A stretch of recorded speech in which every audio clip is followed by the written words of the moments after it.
Rome smells sharper in daylight. The night hides some things. The day displays them proudly. The gutters run slowly, thick with runoff from kitchens and workshops. Flies hover with professional dedication. You swat them away and fail. They have more experience than you. You pass bathhouses already steaming, promising cleanliness that costs time and coin you do not have. Inside, others will scrape yesterday off their skin and call it leisure. You keep walking. Work waits, even if you do not know yet what form it will take. Rome rarely asks permission before assigning you a role. The forum hums in the distance, all voices and echoing stone. Power gathers there, wrapped in speeches and polished sandals. You remain on the edges where the shadows are deeper and the reward smaller. A man collapses near the road, clutching his chest. People step around him with practiced efficiency. Someone mutters that he should have eaten better. You wonder with what. By midday, the sun presses down like a hand testing your limits. Your tunic sticks to you. Sweat runs into your eyes. The stones reflect heat upward, turning the street into a slow oven. You learn to walk in narrow bands of shade, following walls like a pilgrim follows signs. Rome teaches you quickly, endure quietly, complain internally, and never expect relief to arrive on time. In the afternoon, you find yourself hauling amphorae for a merchant who speaks to you as if you are part of the furniture. The jars are heavy, slick with residue, their weight grinding into your palms. Each trip feels longer than the last.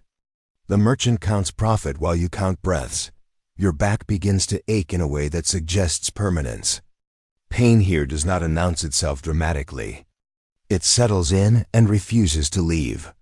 You think briefly about the grandeur of Rome, the marble, the statues, the promises, and then laugh, a short, humorless sound. Grandeur is something you carry for other people. When the work ends, if it can be called ending rather than pausing, you are paid in coins warm from another hand. They feel insufficient immediately. Everything in Rome feels insufficient once you look closely. As evening creeps back in, you return to the streets. Slower now, shoulders slumped, spirit dulled by repetition. Children play near a fountain, their laughter sharp and brief, like something borrowed.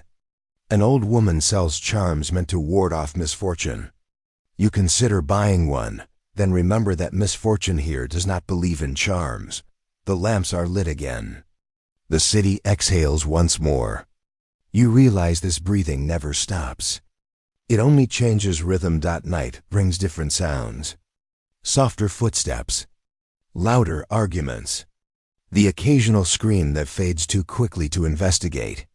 You lie back on your straw and listen. Your body hums with exhaustion. Your mind drifts, not toward dreams, but toward a blankness that feels merciful. Sleep comes in fragments. You wake often, unsure why. A shout. A crash. The building settling. Each time, your heart races, then slows, learning that panic wastes energy. In Rome, vigilance is a habit, not a choice. Days blur. Heat, labor, hunger, brief laughter, long silence. You stop marking time by the sun and start measuring it by pain. The ache in your feet, the stiffness in your hands. The tightness in your chest when you realize tomorrow will look very much like today. You witness cruelty that is casual, efficient, unremarkable. A slave beaten for moving too slowly. A beggar mocked for existing too loudly. You also see kindness that is quiet and brief. A piece of bread slipped into a waiting hand. A word spoken softly where no one important can hear. These moments do not fix anything. They simply remind you that people survive by sharing small mercies. As the sun sinks behind Rome's 7 hills, the city exhales. Heat lingers in the stones, trapped from the long day, rising in faint waves from the streets. Narrow alleys glow dimly, lit by oil lamps that flicker like uncertain stars. The air is thick, with smoke from cooking fires, with sweat, with the quiet decay of refuse pressed into the road. Rome does not sleep easily.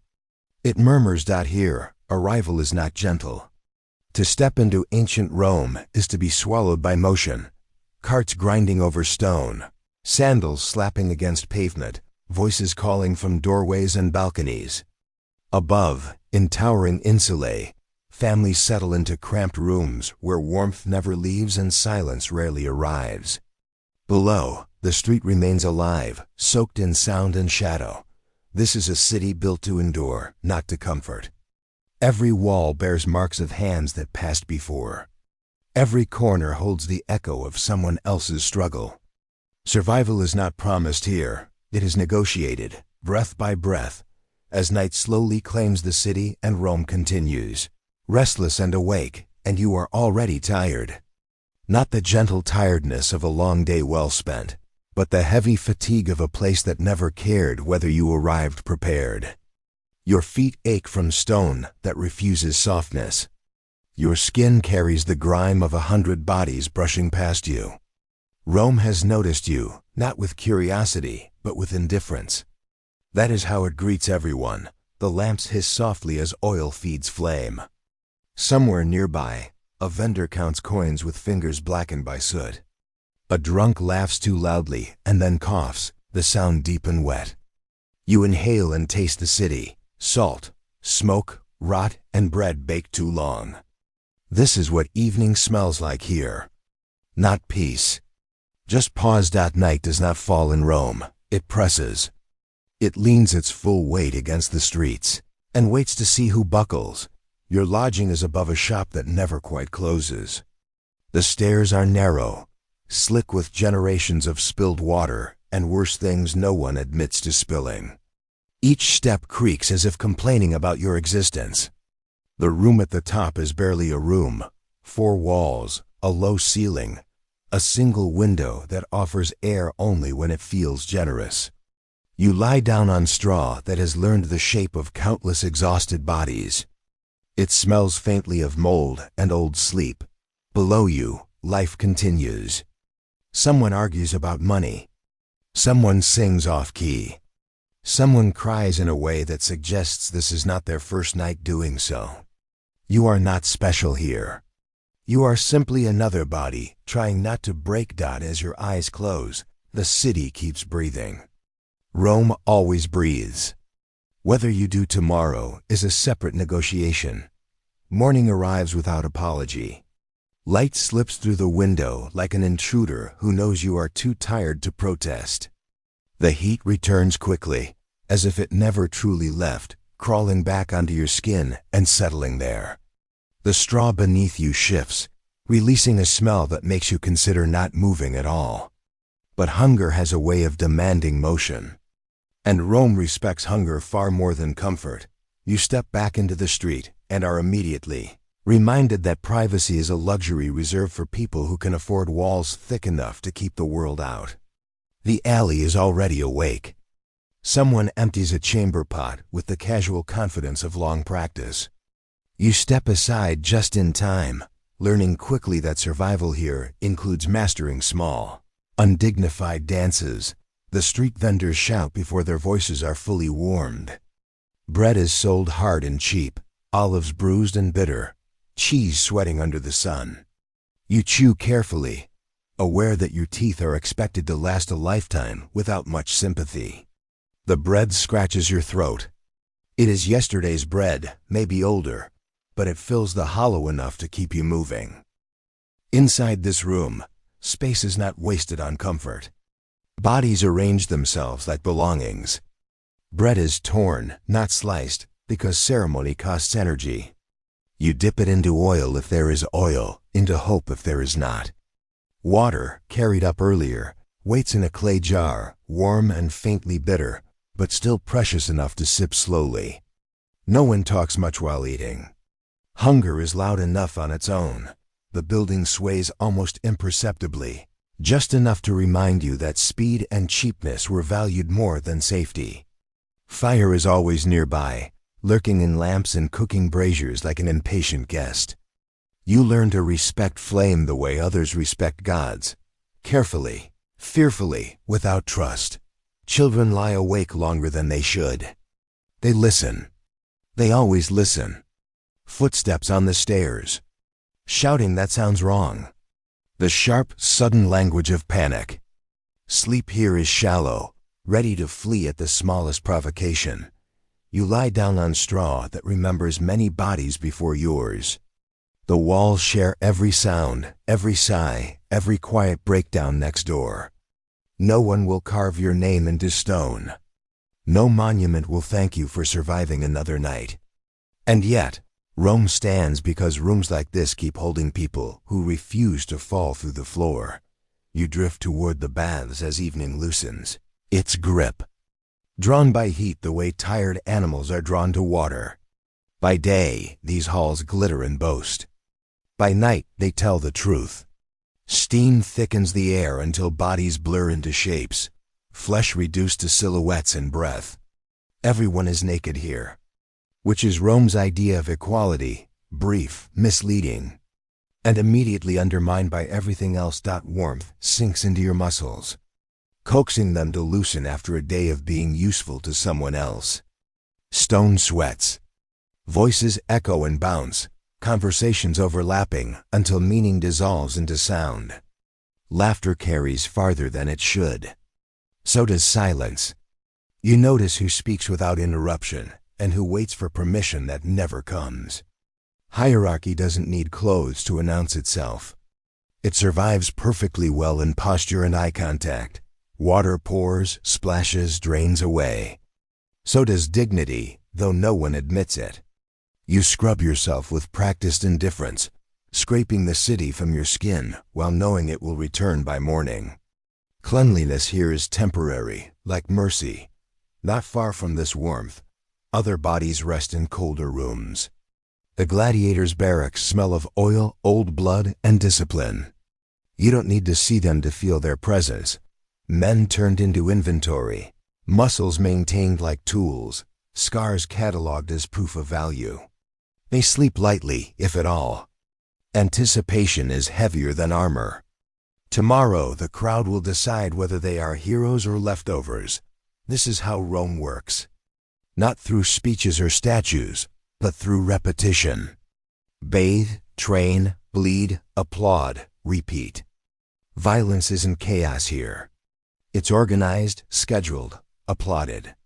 You learn this without anyone explaining it to you. As you leave the baths, skin warm and spirit unchanged, night tightens again around the city. Power hums softly beneath everything, like machinery that never sleeps and never asks whether you consent. Night finally presses its full weight onto the city, and Rome, for once, does not resist. Lamps lower themselves into softer flames. Voices thin out, stretched tired by the day. Somewhere beneath your window, embers settle under ash, glowing faintly like memories that refuse to die properly. The city does not sleep so much as it slows, pausing in the way a body pauses when it is too exhausted to keep pretending. You feel it in the air, cooler now, but never clean. Smoke lingers. So does the smell of old fires, the kind that once ate entire neighborhoods while people watched, helpless, counting what could not be saved. Rome remembers these things even if it never speaks of them. Streets have emptied before. They will again. Plague, flame, hunger, they come quietly here without drama, without warning bells. You lie still and think about how fragile everything is, how survival is not earned so much as temporarily permitted. A wall cracks. A roof leaks. A cough deepens in the dark. That is all it takes. Collapse in Rome rarely announces itself. It simply arrives and expects you to adapt. And yet, people keep breathing. Somewhere nearby, someone turns over in their sleep. Someone mutters a name. Someone dreams of bread that does not run out. Love exists here, stubborn and unremarkable. Fear too. Work waits for morning whether you do or not.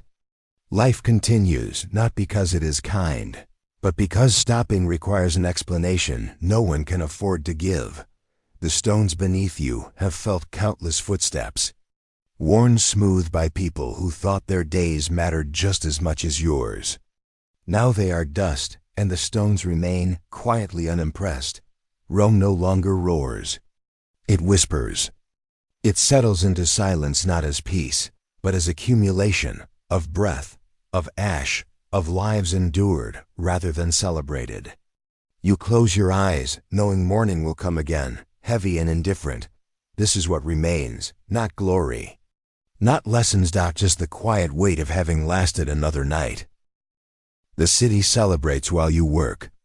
Festivals fill the streets with color and noise. You watch from the edges as wine flows and laughter spills. For a moment, Rome pretends to be generous. Then the festival ends, and the generosity evaporates, leaving behind trampled flowers and headaches. You learn the texture of Roman life intimately. The way dust coats your tongue. The way stone chills your bones in winter and burns them in summer. The way humor becomes darker, the more necessary it is. You joke about death because it listens anyway. At night, you sometimes dream of silence. Not peace, just the absence of noise. You wake disappointed. Rome is never silent. Even asleep it mutters, reminding you that you are inside something vast and uncaring. Illness moves through the streets, like a rumor no one can stop spreading. Coughs deepen. Fevers linger. You feel it brush past you and hope it does not stop. When it does stop for others, they vanish quietly. Rome absorbs them without comment. You begin to understand the joke of empire. From a distance, it looks solid, eternal. From where you stand, it feels held together by tired bodies and stubborn denial. The stones endure because people wear themselves down maintaining them. One evening, as you sit near the Tiber, watching the water carry away what the city no longer wants, you feel something close to acceptance. Not happiness, not despair, just the dull understanding that this is your place for now. You are here. The city is here. Neither of you is leaving out of courtesy. The river smells of mud and decay. It reflects the lamps in broken lines. Somewhere across the water, music drifts, thin and fragile. You close your eyes and let the sound blur. Your body sags with exhaustion, and for a moment, you imagine what it would be like to rest without needing to wake. But morning always comes. The sun rises. The stones heat. The city breathes. And you breathe with it, not because you are inspired, but because stopping would require more effort than continuing. Eventually, you stop expecting Rome to change. That is the real exhaustion, not the labor, not the hunger, but the slow erosion of surprise. Nothing shocks you anymore. Everything merely confirms what you already know.